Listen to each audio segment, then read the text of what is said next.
اور آپ کو پتہ ہے پچھلے دنوں بھی ایک مناظرہ ہوا ہے، کافی وہ فیمس ہوا ہے. ایک اہل حدیث مولانا ہے صدیق رضا صاحب، اور ایک دیوبندی مولانا ہے طارق مسعود صاحب. وہ ویڈیو منظر عام پہ آ گئی ہے تو آپ کو پتہ چل گیا ہے کہ ان کی میٹھی میٹھی لینگویج کیا ہے. مفتی صاحب ایک منٹ ٹھہریے گا پلیز، ایک منٹ ٹھہریے گا. اگر اس کا یہ مطلب نہیں ہے جن مفسرین نے یہ مطلب بیان کیا انہوں نے غلط بیان کیا. دیکھو بھاڑ میں جائے مفسرین کی، دیکھو بھاڑ میں جائے مفسرین کی، دیکھو بھاڑ میں جائے مفسرین کی، جو ہے نا ایک طرف. یہ تو آپ زیادتی کر رہے ہیں، جذباتی ہو گئے آپ، جذباتی ہو گئے. احترام کے خلاف ہے یہ جملہ. احترام کی بات کیا کر رہے ہیں آپ؟ مفسرین کی طرف مجھے لے کر آ رہے ہو یار، ایک ایک عبارت میں پڑھ باڑ میں جائیں تو سخت جملہ ہے، آپ غصے میں ہو. اور پھر ہمارا ذکر خیر تو ویسے ہی اس میں آ جاتا ہے. اس مناظرے میں انہوں نے میرا بھی ذکر کر دیا کہ اگر آپ قرآن و سنت کی بات کریں گے پھر تو غامدی صاحب اور انجینئر صاحب بھی قرآن و سنت کی بات کر دیں. تو ہم بھی یہ کہتے ہیں کہ ہر آدمی کو اگر آپ بے لگام چھوڑ دیں گے نا، جب چاہے جو چاہے حدیث اٹھا کے، تو غامدی بھی حدیث کی باتیں کر رہا ہے، انجینئر صاحب بھی حدیث کی باتیں کر رہے ہیں، پھر قواریت اس سے پھیلے گی. تو ہم بھی یہ کہتے ہیں کہ ہر آدمی کو اگر آپ بے لگام چھوڑ دیں گے نا، جب چاہے جو چاہے حدیث اٹھا کے، تو غامدی بھی حدیث کی باتیں کر رہا ہے، انجینئر صاحب بھی حدیث کی باتیں کر رہے ہیں، پھر قواریت اس سے پھیلے گی. اسلم طریقہ یہ ہے کہ جو قرآن و سنت پہ ریسرچ ہو چکی ہے انہی میں سے کسی ایک پر اعتماد کیا جائے اور دوسرے کو برا بھلا نہ کہا جائے. تو میری رائے یہ ہے کہ امت کو ٹوٹنے سے، اختلاف و انتشار سے اور خواہشات سے بچانے کے لیے میرے پاس یہ پیکج ہے اور اس سے بہتر پیکج نہیں ہے. اور آپ نے ان کی لینگویج اور گفتگو سے اندازہ لگا لیا. اور پھر بار بار اس میں وہ کہہ رہے ہیں کہ جی دیکھیں صحابہ کرام سے جب کوئی مسئلہ جا کے پوچھتا تھا تابعی تو وہ دلیل نہیں مانگتا تھا. وہ فتاوی جو صحابہ کرام کے اتنے سارے فتاوی ہیں جن میں جیسے میں نے بتایا کہ عبداللہ بن مسعود کے پاس ایک شخص آیا، عبداللہ بن عباس کے پاس ایک شخص آیا، بہت سارے فتاوی ہیں کہ یہ ہو گیا، کیا حکم ہے، انہوں نے بتایا یہ حکم ہے، اس میں دلیل نہیں دی انہوں نے. تو صحابی نے غلط کیا یا اس تابعی نے غلط کیا کہ بغیر دلیل کے صحابی کی بات کو فالو کیا انہوں نے؟ تو تابعی صحابی کے فتوے کو بغیر دلیل کے فالو کر رہے ہیں. اور درجنوں فتاوی ہیں مصنف عبد الرزاق، مصنف ابن ابی شیبہ کے، جن کو آپ بھی مانتے ہیں کہ ان میں بہت سارے واقعات ہیں. تابعی صحابی کے پاس آئے، انہوں نے مسئلہ پوچھا، صحابی نے مسئلہ بیان کر دیا، نہ دلیل پیش کی، نہ تابعی نے دلیل پوچھی اور تشریف لے گئے.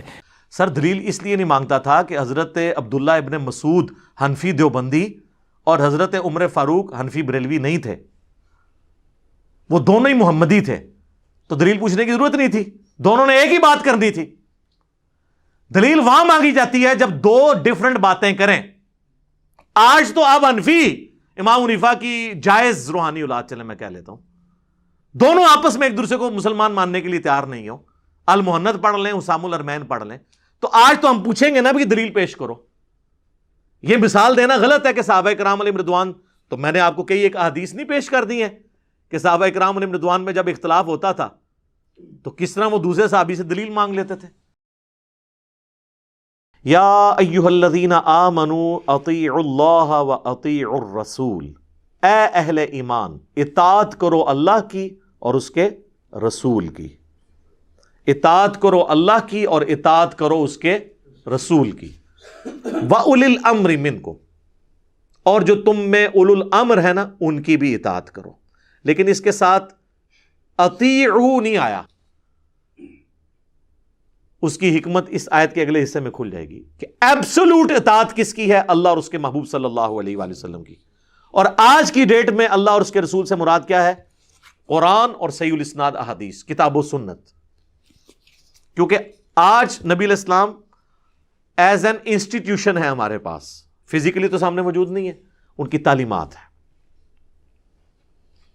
حکمران کی بھی کرنی اطاعت، لیکن وہ غیر مشروط نہیں ہوگی، مشروط ہے اللہ اور اس کے رسول کے ساتھ. کیونکہ ساتھ ہی ذکر آیا فَإِن تَنَازَعْتُمْ فِي شَيْءٍ فَرُدُّوهُ إِلَى اللَّهِ وَالرَّسُولِ، اگر تمہارا تنازع کھڑا ہو جائے تو اپنے اس معاملے کو پلٹاؤ اللہ اور اس کے رسول کی جانب. یعنی حکمران سے یا اولو الامر سے جو تمہارا اختلاف ہوتا ہے وہ تم نے پھر فیصلہ کروانا ہے اللہ اور اس کے رسول سے. تو ظاہر ہے اللہ رسول سے کیا مطلب؟ کتاب و سنت سے. ان کنتم تؤمنون باللہ، اگر تم واقعی اللہ پر ایمان رکھتے ہو نا تو پھر تمہاری روش یہ ہوگی کہ تمہارے لیے فائنل اتھارٹی اللہ اور اس کے رسول ہوں گے عز وجل وصلی اللہ علیہ وآلہ وسلم. والیوم الآخر، اور آخرت پر ایمان رکھتے ہو، یعنی accountability of the day of judgement کا اگر تمہیں خوف ہوگا نا پھر ہی تم کتاب و سنت سے فیصلہ کراؤ گے. ورنہ کیا کہو گے؟ مفتی صاحب نے فرما دیا، بزرگوں نے فرما دیا، ذالک خیر، اسی میں تمہاری خیریت ہے، وَأَحْسَنُ تَأْوِيلًا، اور اسی کا انجام اچھا ہونے والا ہے. کس کا؟ کہ اگر جب کبھی جھگڑا ہو تو اللہ اور اس کے رسول سے فیصلہ کرنا ہے. یہ ہے وہ آیت جس میں صراحتاً اللہ کے محبوب صلی اللہ علیہ وآلہ وسلم کو ہمارا امام ڈکلیئر کیا گیا. لیکن افسوس اس آیت کو انہوں نے لوگوں کے بنائے ہوئے اماموں کی اندھی تقلید کی سپورٹ میں پیش کرنا شروع کر دیا، آدھی آیت پڑھ پڑھ کے کہ جی قرآن میں ہے اطیعوا اللہ و اطیعوا الرسول و اولی الامر منکم. او اگے بھی پڑھو نا، فَإِن تَنَازَعْتُمْ فِي شَيْءٍ فَرُدُّوهُ إِلَى اللَّهِ وَالرَّسُولِ. اس آیت کے اوپر تو گھنٹوں بولا جا سکتا ہے. میں چند ایک باتیں اس حوالے سے کچھ ڈسکس کر لیتا ہوں اطاعت کے حوالے سے کہ کانسیپٹ اسلام میں کیا ہے اور کس لیول تک احتیاط ہے کہ آپ نے فائنل اتھارٹی ماننا ہے اللہ اور اس کے محبوب علیہ السلام کو صلی اللہ علیہ وآلہ وسلم. اور اجتہاد اگر کسی نے کسی مسئلے میں کیا اور وہ کتاب و سنت سے ٹکرایا تو وہ ریجیکٹڈ ہوگا. امام کو چھوڑ دیں، چاہے وہ اجتہاد کسی صحابی کا بھی ہوا. اور اس کی آپ مثال سن لیں، سنن ابی داؤد میں حدیث ہے، جامع ترمذی میں بھی کچھ حصہ ہے، سنن ابن ماجہ میں بھی ہے اور مشکات المصابیح میں بھی ہے. ایک صحابی تھے سیدنا قیس، وہ نبی علیہ السلام کی خدمت میں حاضر ہوئے اور سیدھا آ کے انہوں نے سجدہ کیا. نبی علیہ السلام نے کہا سر اٹھا کیا کر رہا ہے؟ ان کا یا رسول اللہ میں ہیرا نامی شہر میں گیا تھا کوفے کے پاس، وہاں لوگ اپنے سردار کو سجدہ کرتے ہیں، تو آپ تو اللہ کے رسول ہیں، آپ تو زیادہ حق رکھتے ہیں کہ ہم آپ کو سجدہ کریں. یعنی قیاس کیا انہوں نے، اس واقعے کو اس پہ قیاس کر کے اجتہاد کیا. نبی علیہ السلام نے فرمایا کہ جب میں فوت ہو جاؤں گا اور تم میری قبر سے گزرو گے کیا میری قبر پہ بھی سجدہ کرو گے؟ کہا نہیں یا رسول اللہ. تو فرمایا پھر مجھے سجدہ کیوں کر رہے ہو؟ اگر میں سجدہ جائز سمجھتا تو بیویوں سے کہتا کہ اپنے خامدوں کو سجدہ کریں اس حق کے سبب جو اللہ نے ان کو دیا ہے ان پہ. تو یہاں پہ ایک صحابی کا اجتہاد بھی نبی علیہ السلام نے ریجیکٹ کر دیا کیونکہ کتاب و سنت کے خلاف تھا. وہ ٹھیک ہے کہ ترتیب یہی ہے، منہج اہل سنت کا یہی ہے جو سنن نسائی میں موجود ہے اور المصنف ابن ابی شیبہ میں تفصیل کے ساتھ ہے کہ قاضی شریح جو چیف جسٹس تھے کوفہ کے، ان کو خط لکھا سیدنا عمر نے، اور اس خط میں لکھا کہ دیکھو جب کبھی کوئی مسئلہ پیش ہو تو سب سے پہلے کتاب اللہ میں اسے تلاش کرنا، اگر کتاب اللہ میں نہ پاؤ تو پھر سنت رسول میں اسے دیکھنا صلی اللہ علیہ وآلہ وسلم، اس میں بھی نہ پاؤ تو پھر امت کا اجماع دیکھنا کیا ہے، اور اس میں بھی نہ پاؤ تو پھر اجتہاد کر لینا، لیکن اگر نہ کرو تو تمہارے حق میں بہتر ہے. خام خواہ فرضی مسئلے بنا کے اجتہاد نہ کرنا شروع کر دینا. یہی ترتیب ہے، کتاب اللہ، سنت، اجماع اور اجتہاد. اور یہ اکثر مسئلے جو آپ کو اجتہاد کے اوپر لے کے جا کے یہ بتا رہے ہوتے ہیں وہ اجتہادی مسئلے نہیں ہوتے ہیں، وہ اجماع امت سے ہوتے ہیں. مثلا بھینس حلال ہے کہ حرام، وہ کہتے ہیں امام حنیفہ نے بتایا تھا، تو امام حنیفہ سے جو پہلے کے 150 سال کے مسلمان تھے وہ بھینس کو حرام سمجھتے تھے کیا؟ نہیں، بحث تو اجماع امت سے حلال ہے.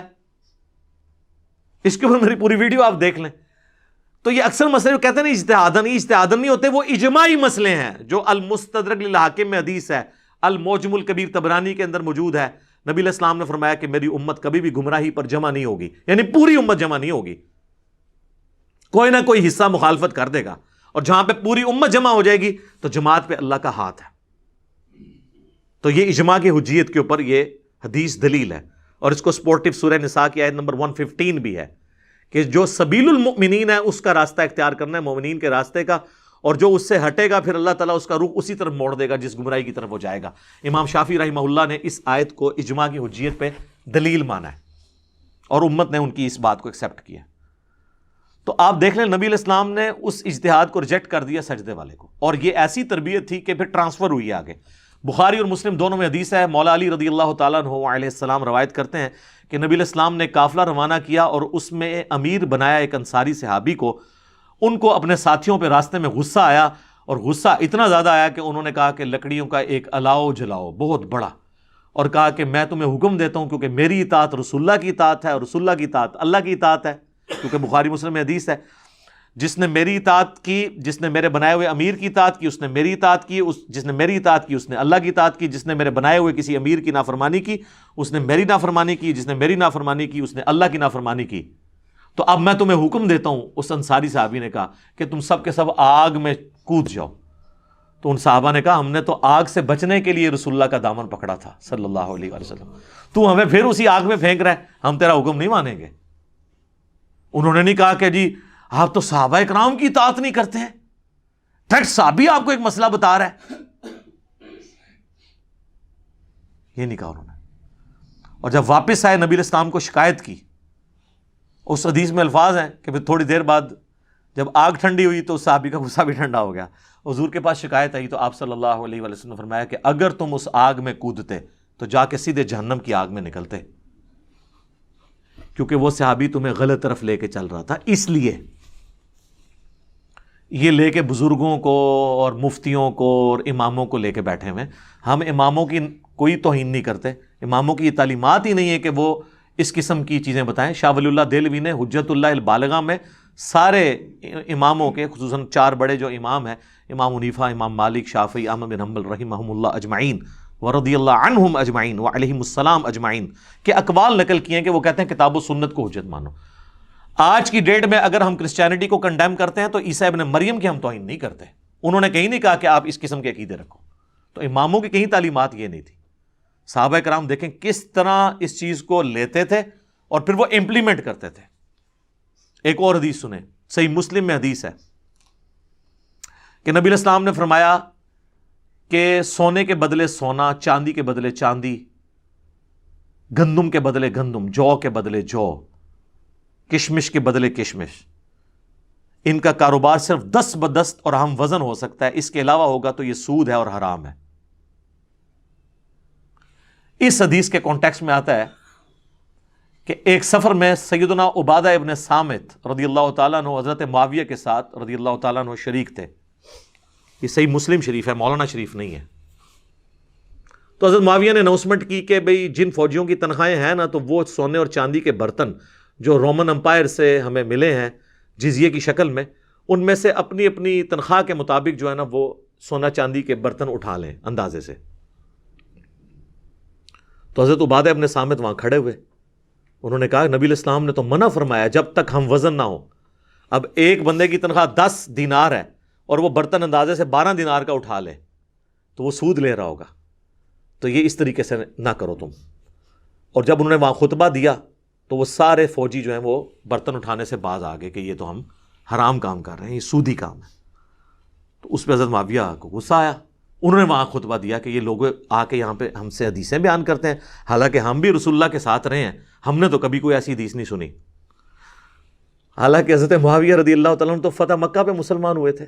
صحیح مسلم میں موجود ہے جب حج تمتع کے ایشو میں حضرت معاویہ نے اپنے دور پہ پابندی لگانے کی کوشش کی تو حضرت سعد ابن ابی وقاص نے کہا کہ معاویہ تو مکے کے گھروں میں کافر تھا جب ہم حج تمتع کر رہے تھے. یہ مسلم شریف ہے سر. تو جو شخص فتح مکہ پہ مسلمان ہوا ہے اس کے پاس دین کا نالج زیادہ ہوگا یا عبادہ ابن صامت جو شروع کے مسلمانوں میں سے تھے ان کے پاس زیادہ ہوگا؟ تو یہ تو کوئی دلیل نہیں ہے کہ میں نے تو نہیں بات سنی. تو حضرت عبادہ ابن صامت کو غصہ آیا. انہوں نے کہا دوبارہ خطبہ دیا کہ نبی علیہ السلام نے اسے سود فرمایا، منع فرمایا. اور پھر انہوں نے جملہ بولا خواہ معاویہ کی ناک خاک آلود ہو، خواہ ایک اندھیری رات میں مجھے جنگلوں میں معاویہ کے لشکر سے الگ ہونا پڑے، میں الگ ہو جاؤں گا، لیکن جو کچھ میں نے رسول اللہ سے سن رکھا ہے میں اس سے پیچھے ہٹنے کے لیے تیار نہیں ہوں. یہ ہے جناب کمٹمنٹ کا لیول. آپ اماموں اور بزرگوں کو لے کے بیٹھے ہوئے ہیں، ان کی تقلیدوں کے ہمیں جو ہے وہ دھونسے لگا رہے ہیں. صحابہ کو تو لیول یہ تھا. اس سے آگے صحیح مسلم میں چلیں، یہ تابعین میں کیسے ٹرانسفر ہوا ہے. عبداللہ بن عمر بن عاص خانہ کعبہ کے سائے میں بیٹھے ہوئے ہیں اور حدیث سنا رہے ہیں کہ اطاعت امیر واجب ہے. ایک تابعی وہاں پہ ان کا وہ لیکچر سن رہا ہے. جس نے میری ویڈیوز نہیں دیکھی ہوئی تھی میں پہلے کلیئر کرتا ہوں. عبد الرحمن بن عبد رب کعبہ. جب لیکچر مکمل ہوا تو انہوں نے کہا کہ آپ کعبے کے سائے میں بیٹھ کے ہمیں اطاعت امیر کی باتیں سنا رہے ہیں، کیا یہ رسول اللہ نے آپ سے بات ارشاد فرمائی تھی واقعی جو کچھ آپ بیان کر رہے ہیں؟ تو انہوں نے کہا ہاں، میرے کانوں نے نبی علیہ السلام کی بات سنی، میری آنکھوں نے نبی علیہ السلام کو دیکھا، میرے دل نے آپ کی بات یاد رکھی. تو انہوں نے کہا کہ آپ تو ہمیں اطاعت امیر کی بات کر رہے ہیں اور آپ کے چچا کا لڑکا معاویہ ابن ابی سفیان جو اس وقت ہمارا حکمران ہے وہ تو ہمیں کہتا ہے کہ ہم لوگوں کا مال حرام طریقے سے ہڑپ کریں اور انہیں ناحق قتل کریں، اور اللہ تعالیٰ سورۃ النساء کی آیت نمبر 29 میں فرماتا ہے کہ اے ایمان والو آپس میں ایک دوسرے کا مال ناحق طریقے سے مت کھاؤ اور ایک دوسرے کو قتل مت کرو، اپنوں کو قتل مت کرو. اپنوں سے مراد یعنی ایک مسلمان کو قتل کرنا گویا اپنے آپ کو قتل کرنا. اب آپ بتائیں کہ ہم اللہ کی مانیں یا حضرت معاویہ کی مانیں؟ اب یہ بہت بڑی بات تھی. تو حضرت عبداللہ بن عمر بن عاص خاموش ہو گئے تھوڑی دیر کے لیے, سوچ میں پڑ گئے کہ اب میں اس کو کیا جواب دوں.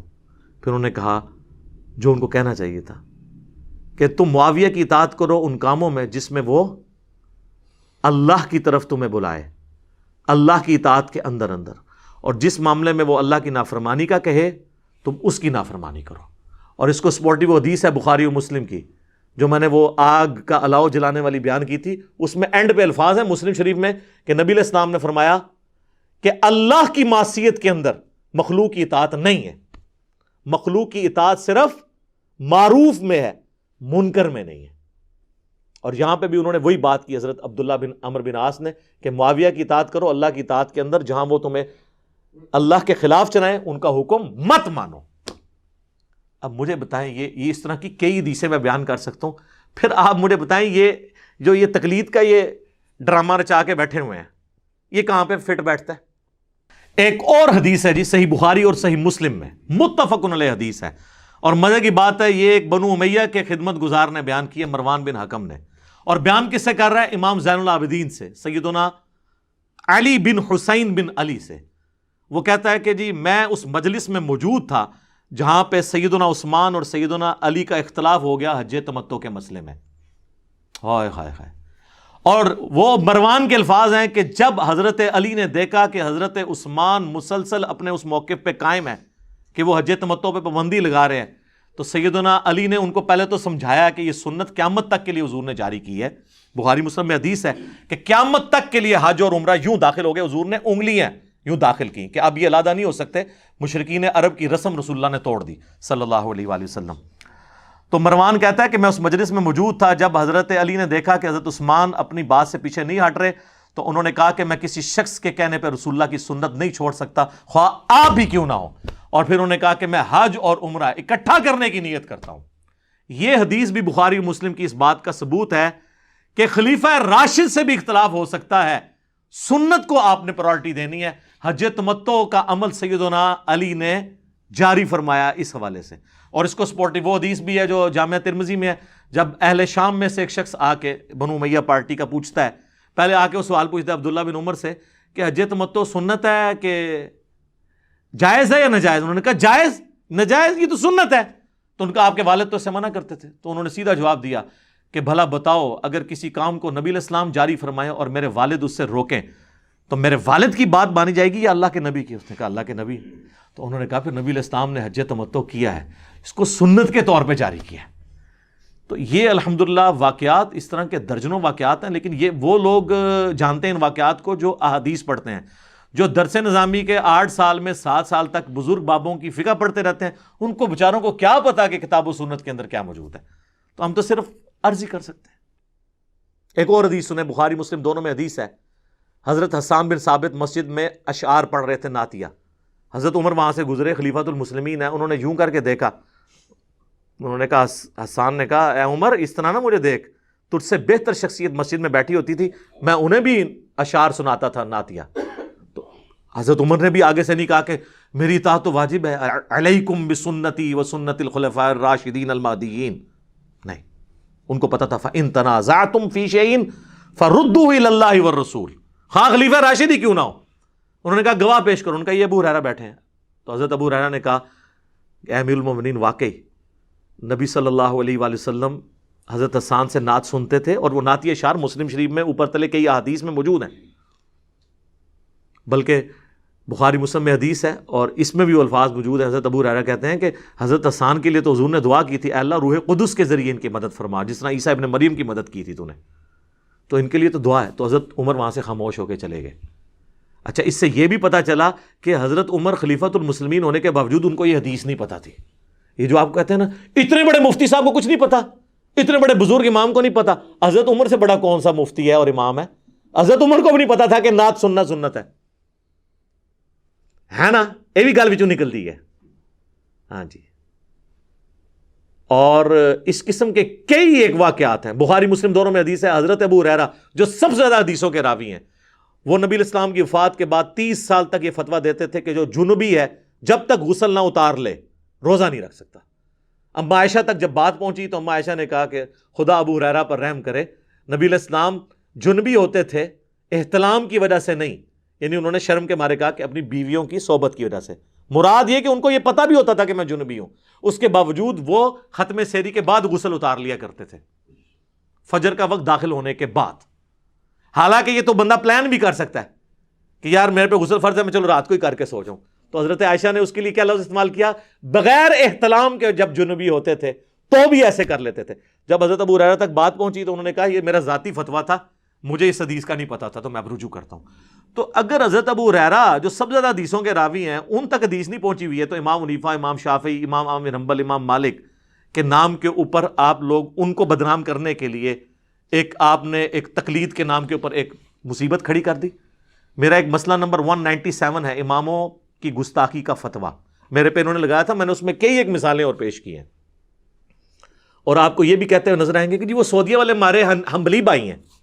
یہ جو آیت میں نے پڑھی نا فَإِن تَنَازَعْتُمْ فِي شَيْءٍ فَرُدُّوهُ إِلَى اللَّهِ وَالرَّسُولِ، سورہ نساء آیت نمبر 59، اس کے کانٹیکسٹ میں سعودیہ والے جو مفت قرآن دیتے ہیں نا، جس کی پروف ریڈنگ ان کے علماء نے بھی کی ہوئی ہے، شروع میں انہوں نے اسے انڈورس کیا ہے، پہلے وہ تفسیر عثمانی دیتے تھے، اس میں کافی شرکیہ باتیں تھیں، پھر انہوں نے بین کر دی۔ صلاح الدین یوسف صاحب کا آسن البیان دیتے ہیں جو دارالاسلام والوں سے انہوں نے رائٹس لیے ہیں، اس میں لکھا ہوا ہے کہ دور حاضر میں اماموں کی تقلید نے امت کے شرازے کو بکھیرا ہی ہے بجائے اس کو اکٹھا کرنے کے، اور انہوں نے اپنی طرف سے ایک تیسری اطاعت بھی مسلمانوں پہ واجب کر دی ہے، تقلید شخصی۔ وہ تو تقلید شخصی کو غلط کہتے ہیں۔ اور مفتی اعظم سعودیہ شیخ عبدالعزیز بن عبداللہ بن باز، ان سے کسی نے کہا آپ حنبلی ہیں؟ انہوں نے کہا میں حنبلی نہیں ہوں، میں کتاب و سنت کے مطابق فتوے دیتا ہوں، اور یہ سارے لے کے بیٹھے ہوئے حنبلی۔ وہ حنبلی اپنی نسبت کی وجہ سے کہتے ہیں کہ ہم احمد بن حنبل کے اسکول آف تھاٹ پہ ہیں، اور احمد بن حنبل کا اسکول آف تھاٹ یہ تھا کہ جب بھی آپ کو صحیح حدیث مل جائے نا وہی آپ نے مذہب اختیار کرنا ہے، آپ نے یہ نہیں کہنا کہ میں نے کچھ فرما دیا تھا۔ اس حساب سے تو ہم بھی حنبلی ہیں جی، اگر اس کا نام حنفی حنبلی ہونا ہے۔ جیسے امام شافعی نے فرمایا تھا ان کان رفضا حب آل محمد فلیشہد الثقلان انی رافضی، اگر اہل بیت سے محبت کا نام رافضی ہونا ہے، شیعہ نہیں رافضی، تو اے جنوں انس گواہ ہو جاؤ کہ میں بھی رافضی ہوں۔ ان معنوں میں تو آپ کچھ بھی کہہ سکتے ہیں۔ اور انہوں نے حرمین میں 400 سال تک ایٹ لیسٹ 4 مسلح ڈال کے رکھے، 1517 سے لے کر 1917 تک آلموسٹ یہ سلطنت عثمانیہ رہی ہے۔ پھر 1925 میں جب یہ ٹوٹی تو سعودی حکومت نے یہ پہلے تو 4 مسلح اٹھوائے، لیکن ان کی بلڈنگیں نہیں توڑوائیں، وہ 1955 میں توڑوائی ہیں، اسی لیے اس کی کلرڈ تصویریں ہمارے پاس موجود ہیں ان 4 مسلحوں کی۔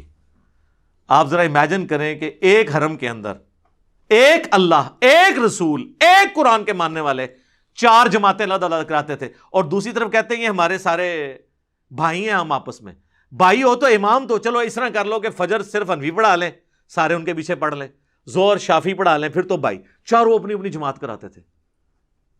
اور اس زمانے میں انہوں نے کنکلوڈ کر لیا تھا جی امت کا اجماع ہو گیا ہے، شیعہ کو تو کوئی مسئلہ نہیں دیا ہوا تھا، تو اجماع کہاں سے ہو گیا؟ اور اجماع ایسا ٹوٹا کہ امت نے اٹھا کے پرے پھینکا۔ ان کتنے اجماع 100 سال ہو گئے تو اجماع ٹوٹ گیا۔ اجماع ٹوٹتا نہیں ہے کیونکہ جماعت پہ اللہ کا ہاتھ ہے، اللہ کا ہاتھ تو نہیں ٹوٹ سکتا، یہ جعلی اجماع سی۔ اور میں تو ان پریڈکٹ کیتا کہ آندہ اجماع ہونا ہی نہیں، کیونکہ حنفی بھی 2 ہونے ہیں، ہاں حنفی بریلوی اور حنفی دیوبندی۔ وہ الموند والے کہیں گے ایک شیطانی لشکر ہے جو ہم پہ حملہ آور ہوا ہے، اور اسام الارمین والے کیا کہیں گے کہ یہ الموند والے کیا ہے جی، یہ گستاخ ہیں، ان کے کفر میں شک کرنے والا بھی کافر ہے، یہ سب کے سب مرتد ہیں۔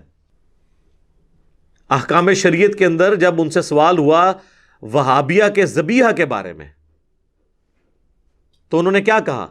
وہابیہ، پھر انہوں نے کھولا کہ وہابی، دیوبندی، اہل حدیث، رافضی اور قادیانی یہ 1,00,000 دفعہ بھی اللہ کا نام لیں تو ذبیحہ مردار ہی رہے گا، اور یہ سب کے سب مرتدین ہیں۔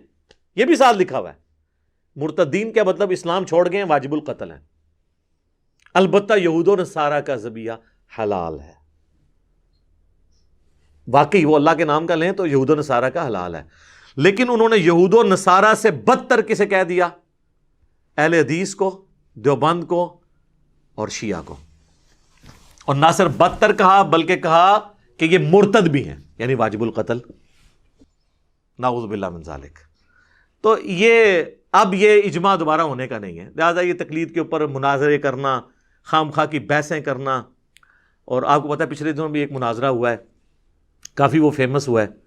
ایک اہل حدیث مولانا ہے صدیق رضا صاحب اور ایک دیوبندی مولانا ہے طارق مسعود صاحب. وہ ویڈیو منظر عام پہ آ گئی ہے تو آپ کو پتہ چل گیا ہے کہ ان کی میٹھی میٹھی لینگویج کیا ہے. اس میں انہوں نے آپ دیکھے وہ آیت پیش کر رہے ہیں سورہ بنی اسرائیل کی آیت نمبر 36 جو 9th کمانڈ ہے، وَلَا تَقْفُ مَا لَيْسَ لَكَ بِهِ عِلْمٌ إِنَّ السَّمْعَ وَالْبَصَرَ وَالْفُؤَادَ كُلُّ أُولَٰئِكَ كَانَ عَنْهُ مَسْئُولًا. انسان کسی چیز کی پیروی نہ کر جب تک تجھے اس کے بارے میں ڈیفینیٹ علم نہ آئے. بے شک کان، آنکھ اور عقل، دل ہو یا دماغ کوئی بھی چیز، اس کے بارے میں تم سے پوچھا جائے گا. اس کی تفسیر وہ اہل حدیث عالم پیش کر رہے ہیں کہ تمام مفسرین انکلوڈنگ آپ کے مفسرین بھی وہ کہہ رہے ہیں کہ بغیر دلیل کے بات کو پیروی نہیں کرنی، اور بغیر دلیل کے پیروی کرنے کا نام ہی تقلید ہے. بغیر دلیل کے بات ماننا، مفتی سے جا کے مسئلہ پوچھنا، یہ تقلید نہیں ہوتا. ہاں اس وقت تقلید بن جائے گا جب اختلاف آئے، ایک مفتی کچھ اور بات کر رہا ہے دوسرا، اور آپ کہیں گے چونکہ میں بچپن سے اس محلے میں پیدا ہوں لہذا میں نے اس مفتی کی بات ماننی، وہ ہو جائے گی تقلید. پھر آپ دلائل پہ دیکھیں گے تو ہوا کیا جی، اس نے کہہ دیا جی بھاڑ میں گئے مفسرین. مفتی صاحب ایک منٹ ٹھہریے گا پلیز، ایک منٹ ٹھہریے گا. اگر اس کا یہ مطلب نہیں ہے جن مفسرین نے یہ مطلب بیان کیا انہوں نے غلط بیان کیا. دیکھو بھاڑ میں جائے مفسرین کی، دیکھو بھاڑ میں جائے مفسرین کی، دیکھو بھاڑ میں جائے مفسرین کی، جو ہے نا ایک طرف. یہ تو آپ زیادتی کر رہے ہیں، جذباتی ہو گئے ہیں، جذباتی ہو گئے ہیں. احترام کے خلاف ہے یہ جملہ. احترام کی بات کیا کر رہے ہیں آپ؟ مفسرین کی طرف مجھے لے کر آ رہے ہو یار، ایک ایک عبارت میں پڑھ پڑھ کے باڑ میں جائیں تو سخت جملہ ہے، آپ غصے میں ہو. دیکھ لیں یہ ان کی زبان ہے. اور پھر ہمارا ذکر خیر تو ویسے ہی اس میں آ جاتا ہے. اس مناظرے میں انہوں نے میرا بھی ذکر کر دیا کہ اگر آپ قرآن و سنت کی بات کریں گے پھر تو غامدی صاحب اور انجینئر صاحب بھی قرآن و سنت کی بات کر دیں. تو ہم بھی یہ کہتے ہیں کہ ہر آدمی کو اگر آپ بے لگام چھوڑ دیں گے نا، جب چاہے جو چاہے حدیث اٹھا کے، تو غامدی بھی حدیث کی باتیں کر رہا ہے، انجینئر صاحب بھی حدیث کی باتیں کر رہے ہیں، پھر قواریت اس سے پھیلے گی. تو ہم بھی یہ کہتے ہیں کہ ہر آدمی کو اگر آپ بے لگام چھوڑ دیں گے نا، جب چاہے جو چاہے حدیث اٹھا کے، تو غامدی بھی حدیث کی باتیں کر رہا ہے، انجینئر صاحب بھی حدیث کی باتیں کر رہے ہیں، پھر قواریت اس سے پھیلے گی.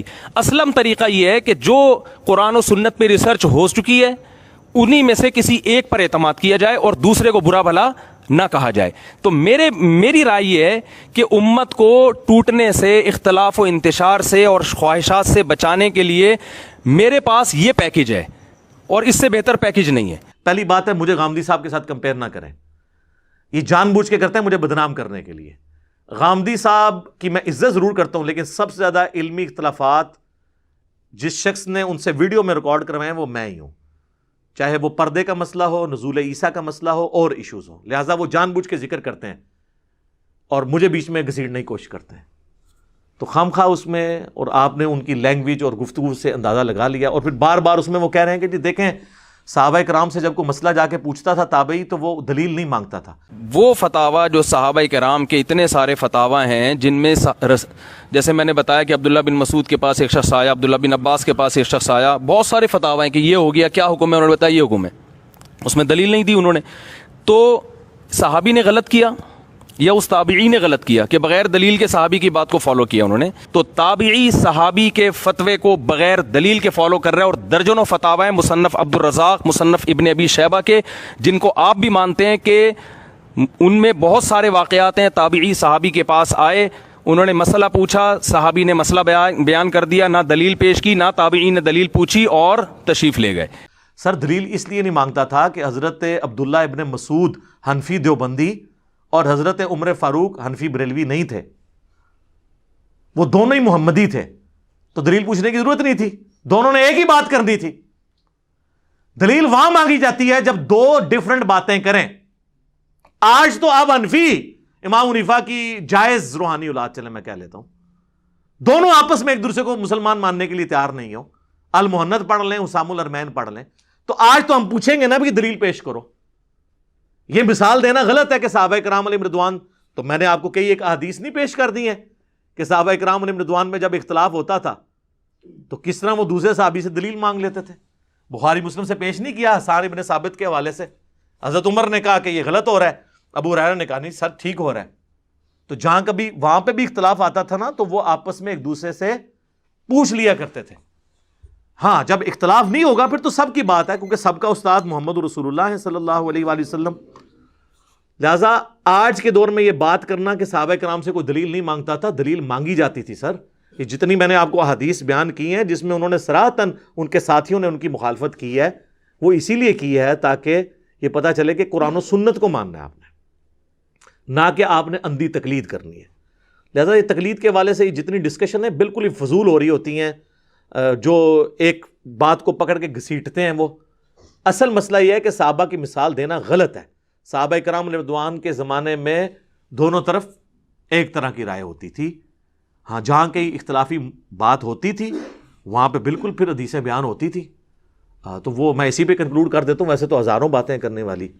صحیح بخاری میں حدیث ہے کہ جب جنگ جمل کا موقع آیا تو حضرت علی نے حضرت عمار ابن یاسر اور حسن ابن علی کو بھیجا کوفے میں تاکہ لوگوں کو تیار کیا جائے باغیوں کے خلاف. اور یہ پولیٹیکل باغی، دین سے باغی نہیں، پولیٹیکل ٹرم میں جو امام وقت کے خلاف کھڑے ہوئے، حضرت طلحہ، زبیر اور سیدہ عائشہ رضی اللہ عنہم اجمعین وعلیہم السلام اجمعین. تو صحیح بخاری میں حضرت عمار کا خطبہ ہے، اور قربان جائیں امام بخاری نے حضرت عائشہ کی فضیلت میں خطبہ لیا ہوا ہے. آپ حضرت عائشہ رضی اللہ تعالیٰ عنہ کی فضیلت بھی بغیر اہل بیت کے ذکر کے بیان ہی نہیں کر سکتے. تو حضرت عمار نے کیا کہا کہ اے لوگو، اللہ نے تمہیں آزمایا ہے. اس میں الفاظ ہے کہ حسن ابن علی کو انہوں نے اوپر کی سیڑھی پہ بٹھایا اور خود نیچلی سیڑھی پہ. اے لوگو، تمہیں اللہ نے آزمایا ہے. ایک طرف دنیا اور آخرت میں تمہارے نبی کی بیوی ہیں عائشہ، مرتبہ نہیں کم ہونے دیا. آخرت میں بھی بیوی ہوں گی، جنتی عورت جو بصرہ سے روانہ ہو چکی ہیں، اور دوسری طرف علی ابن ابی طالب ہیں. اللہ اب دیکھے گا کہ تم اللہ کی اطاعت کرتے ہو یا عائشہ کی. اللہ کی اطاعت کہاں سے آئی؟ اطیعوا اللہ و اطیعوا الرسول و اولی الامر منکم. سیدنا علی کی اطاعت اللہ کی اطاعت تھی. تو سر یہ بیان کریں نا اولو الامر کے اوپر کس نے فٹ کیا؟ تو جہاں صحابہ میں بھی اختلاف آیا نا، وہاں پہ پھر دوسرے صحابہ نے کلیریفائی کیا ہے کہ بھئی اب یہاں پہ دونوں ٹھیک نہیں ہیں. اور جس کو اس وقت نکلی ہوا بعد میں آج کی ڈیٹ میں تو ہو چکا ہے. صحیح بخاری اور مسلم کی متفق علیہ حدیث، اور بخاری میں تو زبردست الفاظ ہیں 2812. عمار کو ایک باغی جماعت قتل کرے گی، عمار انہیں اللہ اور جنت کی طرف بلائے گا، وہ جماعت ان کو آگ اور جہنم کی طرف بلا رہی ہوگی.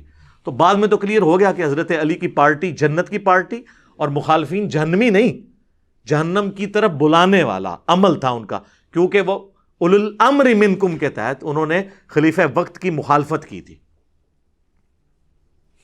اللہ تعالیٰ جانے اور ان کا معاملہ جانے. لیکن یہ اب چونکہ علمی ڈسکشن ہو رہی ہے، اس کو کوئی جذباتی ڈسکشن میں نہ لے جائے. کافی ساری باتیں اور بھی مجھے کرنی تھی، لیکن میں نے کوشش کی ہے کہ آپ تک تقلید کے حوالے سے یہ چیز پہنچا دوں کہ تقلید یہ نہیں ہے کہ آپ نے اندھا بننا ہے. اور آخری بات، آندھا سے ان کو کہا کریں کہ 90% غیر مقلد تو یہ لوگ بھی ہیں، کیونکہ بریلوی اور دیوبندی دونوں کہتے ہیں کہ عقائد میں تقلید نہیں ہوگی، اور وہ کہتے ہیں عقائد میں تقلید حرام ہے، صرف اجتہادی مسائل میں ہوگی.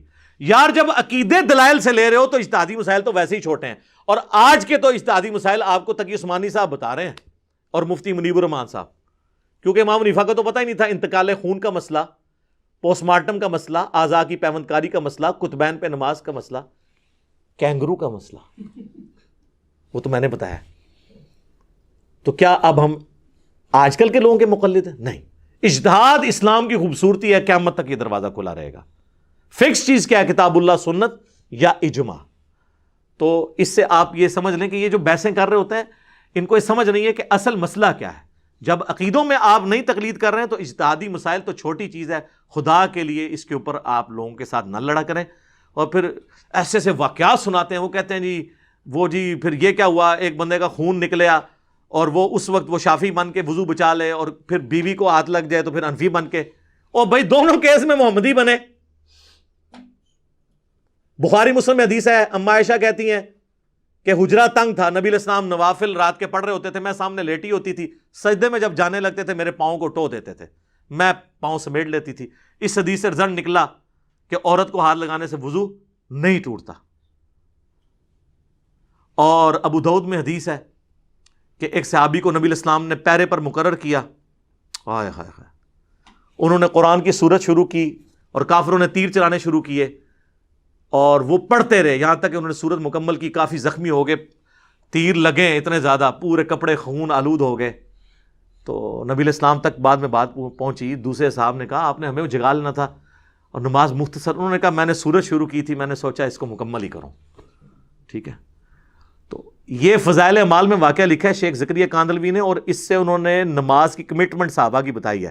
پھر انہیں فکر پڑ گئی اس میں تو خون نکلنے سے وضو بھی نہیں ٹوٹ رہا, فوراً اپنی فقہ حنفی کی فکر پڑ گئی.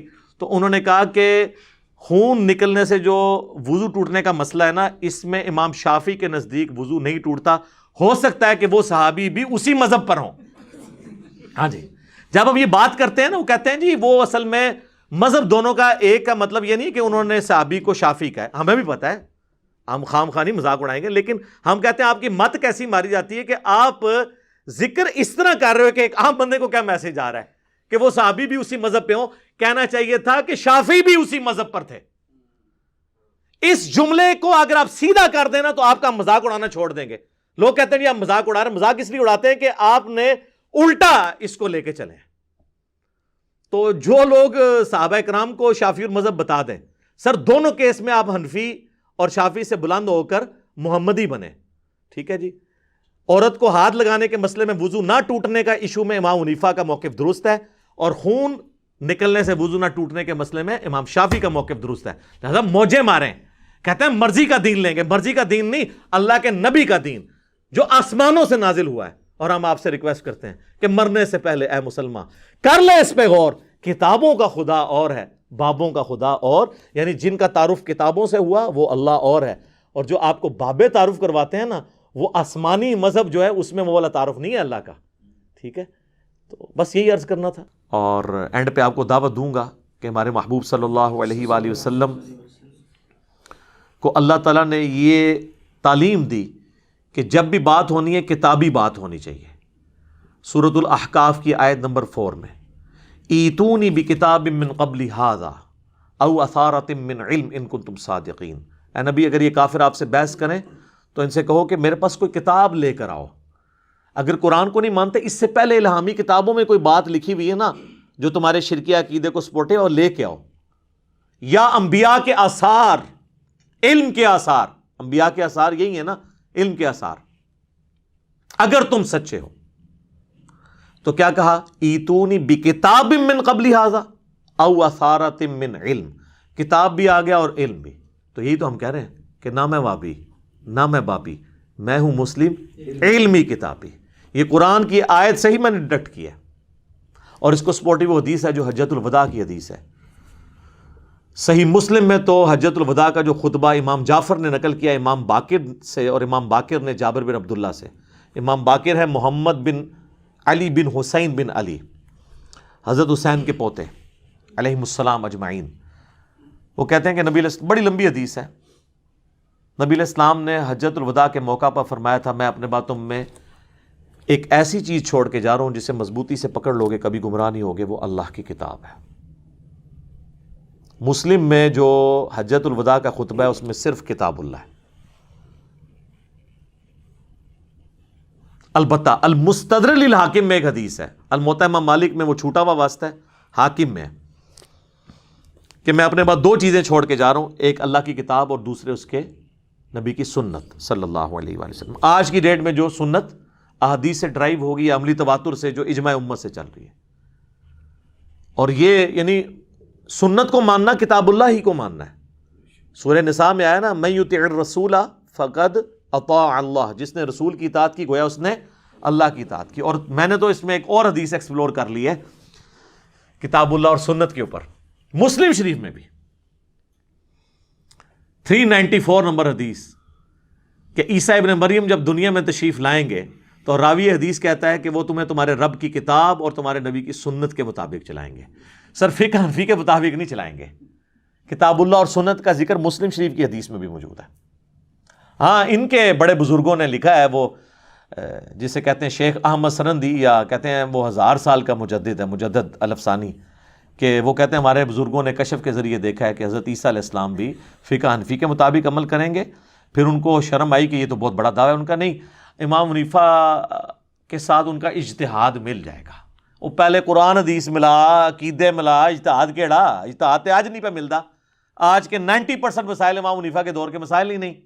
کیمرے کا مسئلہ, انتقال خون کا مسئلہ, پوسٹ مارٹم کا مسئلہ, کتبین پہ نماز کا مسئلہ, اعضاء کی پیوند کاری کا مسئلہ, آزاد ڈونیٹ کرنے کا مسئلہ، دعوے ان کے سنیں. اور آگے لکھا ہوا ہے کہ بالفرض اگر کوئی پیغمبر اس امت میں ہوتا تو فقہ حنفی سے ہوتا. یہ بھی لکھے ہیں نال، اندازہ کرو. ویسے ایک جھوٹا آیا فقہ حنفی چی آؤ. ہاں، غلام احمد قادیانی دجال. اور جس کو یقین نہیں ہے نا، جو جا کے دیکھ لیں، وہ اپنی عبادت گاہوں میں حنفی طریقے کے مطابق نماز پڑھتے ہیں، بخاری مسلم میں رفع الیدین والے طریقے سے نماز نہیں پڑھتے. یہ دکھائیں کہ وہ نماز اس طریقے پہ پڑھتے ہوں. تو جو رفع الیدین کے مطابق نماز پڑھتا ہے وہ تو کبھی بھی قادیانی کی طرف جا ہی نہیں سکتا. تو کتاب اللہ اور سنت کا ذکر مسلم شریف میں بھی اس حوالے سے الحمدللہ ملتا ہے. اور باقی جو موسٹ ڈسائسو حدیث ہے وہ غدیر خم کی حدیث، جو 4 حدیثیں ہیں مسلم شریف میں 6225 سے 6228 تک. نبی علیہ السلام نے اپنی وفات سے 2.5 مہینہ پہلے حج کے بھی بعد مکے سے مدینے آتے ہوئے خم نامی گاؤں میں ایک خطبہ دیا. بڑی لمبی حدیث ہے، اس میں الفاظ ہیں: اے لوگو آگاہ ہو جاؤ، میں بھی ایک انسان ہوں، قریب ہے کہ اللہ کا قاصد یعنی موت کا فرشتہ میرے پاس آئے اور میں اس کی دعوت قبول کر لوں. میں اپنے بعد تم میں 2 بھاری چیزیں چھوڑ کے جا رہا ہوں. ان میں سے پہلی چیز اللہ کی کتاب ہے، اس میں ہدایت ہے، اس میں نور ہے. تم اللہ کی کتاب کو پکڑو، اپنا تعلق اس کتاب کے ساتھ مضبوط کرو. اللہ کی کتاب اللہ کی رسی ہے. وَاعْتَصِمُوا بِحَبْلِ اللَّهِ جَمِيعًا وَلَا تَفَرَّقُوا. جو اسے پکڑے گا ہدایت پہ ہوگا، جو چھوڑ دے گا گمراہ ہو جائے گا. زید بن ارقم کہتے ہیں پھر نبی علیہ السلام ترغیب دلاتے رہے، اللہ کی کتاب، اللہ کی کتاب، اللہ کی کتاب. اور پھر فرمایا دوسری بھاری چیز میرے اہل بیت ہیں، میں اپنے اہل بیت کے معاملے میں تمہیں اللہ کا خوف دلاتا ہوں. میں اپنے اہل بیت کے معاملے میں تمہیں اللہ کا خوف دلاتا ہوں.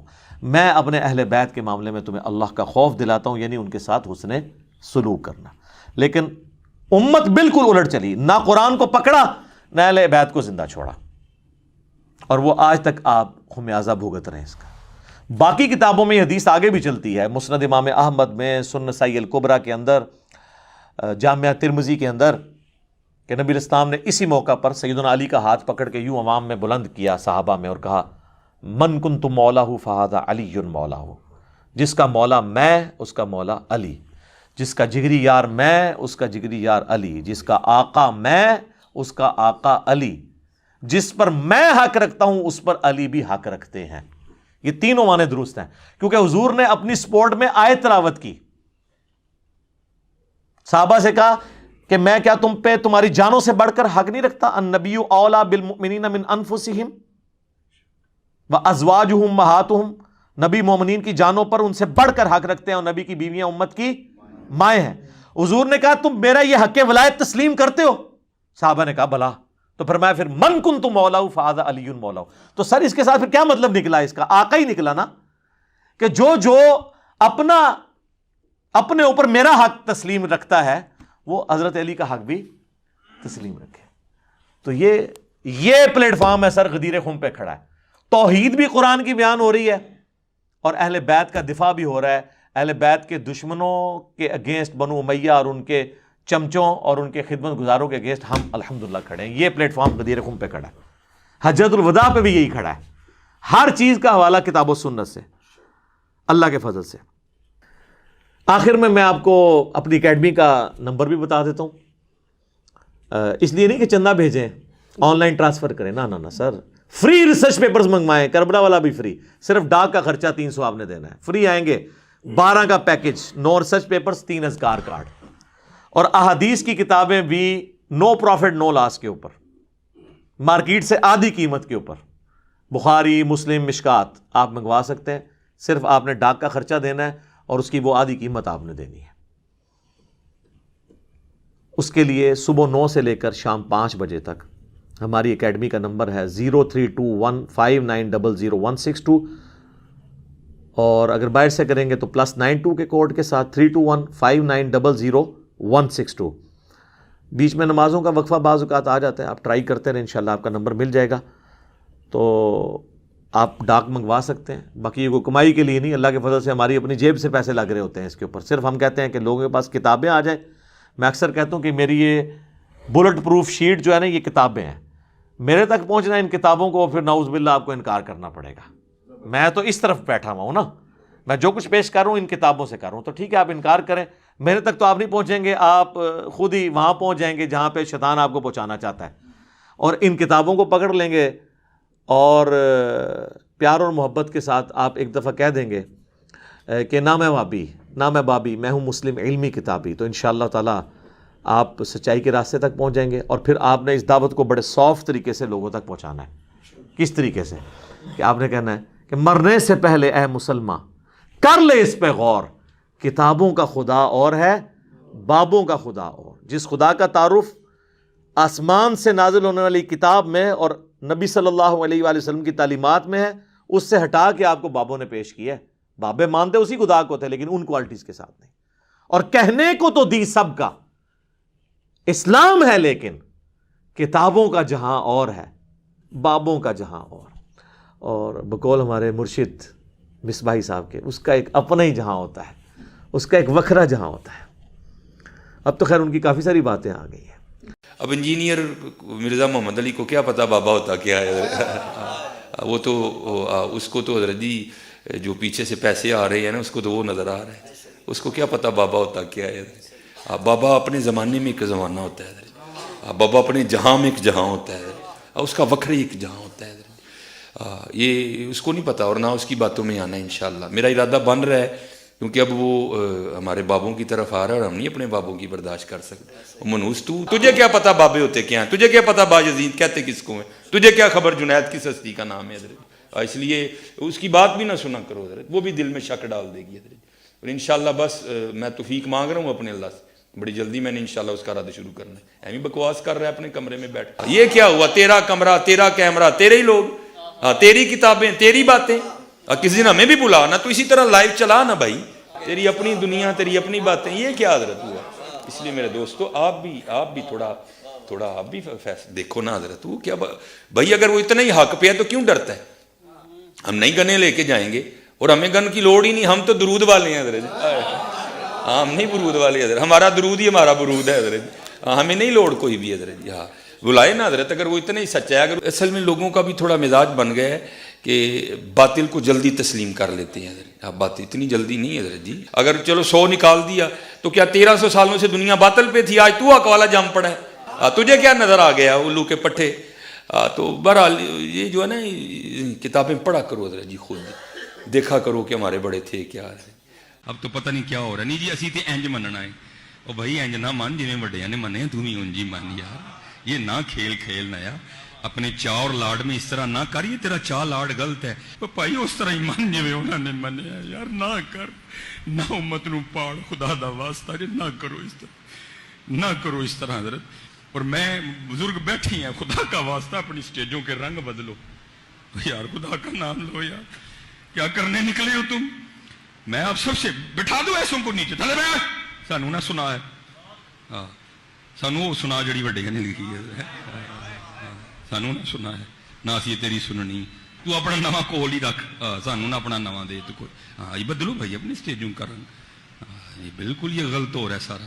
اب پانی سر کے اوپر سے گزر رہا ہے، ہر دوسرے دن کو الو کا پٹھا اٹھتا ہے اور نئی بکواس شروع کر دیتا ہے بھائی، یہ تو آج تک کسی کو نہیں سوجا، جو نئی بات ہی ہم نے سن لی۔ تو ان کو بھی ہم کہتے ہیں، یہ جو آپ کہتے ہیں نا اویں منو جنہیں وڈیاں نے منیا، تے تسی اونج منو جویں وڈے من کے گئے نے، وڈے اے نے بخاری مسلم، ہاں جی فلانا شریف تے فلانی شریف او نہیں وڈے، اے وڈے ایویں منو جویں وڈے نے منیا، وڈے صحابہ نے، تابعین نے، تبع تابعین ہیں، اہل بیت ہیں رضی اللہ عنہم اجمعین وعلیہم السلام اجمعین۔ اللہ تعالیٰ سے دعا ہے جو حق بات میں نے کہی اللہ تعالیٰ ہمارے دلوں میں راسخ فرمائے، اگر جذبات میں میرے منہ سے کوئی غلط بات نکل گئی تو اللہ تعالیٰ ہمارے دلوں ہی سے اسے دھو دے، محو کر دے، معاف بھی فرما دے، ہمیں کتاب و سنت کی تعلیمات پر عمل کر کے دوسرے بھائیوں تک پہنچانے کی توفیق عطا فرمائے۔ میں سارے بھائیوں سے ریکویسٹ کروں گا یہ اس کو ٹاپ پہ رکھیں، ویڈیو کو سب لوگوں کو شیئر کروائیں تاکہ لوگوں کو پتہ چلے کہ یہ مقدمہ کیا ہے، ہم کیا کرنا چاہ رہے ہیں، ٹھیک ہے انشاءاللہ تعالیٰ، یہ آپ کی اب علمی ذمہ داری ہے الحمدللہ انشاءاللہ تعالیٰ۔ سبحانک اللہم و بحمدک، اشہد ان لا الہ الا انت، استغفرک و اتوب الیک، وما علینا الا البلاغ المبین۔ جزاکم اللہ خیرا۔